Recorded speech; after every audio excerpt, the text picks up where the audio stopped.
بسم الله الرحمن الرحيم. اعوذ باللہ من الشیطان الرجیم، بسم اللہ الرحمن الرحیم۔ یا ایہا الذین آمنوا کتب علیکم الصیام کما کتب علی الذین من قبلکم لعلکم تتقون۔ معزز سامعین و ناظرین، السلام علیکم ورحمۃ اللہ وبرکاتہ۔ ماہ رمضان کا 8واں روزہ اور اس کی فضیلت۔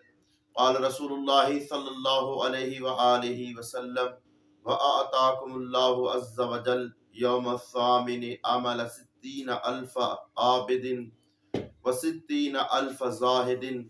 نبی خدا صلی اللہ علیہ وآلہ وسلم ماہ رمضان کے 8ویں روزے کی فضیلت کے بارے میں بیان فرماتے ہیں کہ 8ویں روز اللہ رب العزت تمہیں 60,000 عابد کا اور 60,000 زاہد کے عمل کا ثواب عطا فرمائے گا۔ اور ایک حدیث مبارکہ میں امام علیہ السلام ارشاد فرماتے ہیں کہ عبادت 3 طرح کی ہے۔ ایک ایسا گروہ ہے جو ثواب کے لالچ میں عبادت بجا لاتا ہے، فرمایا وہ تاجر کی عبادت ہے۔ اور ایک ایسا گروہ ہے جو خوف کی وجہ سے عبادت بجا لاتے ہیں، فرمایا کہ وہ غلاموں کی عبادت ہے۔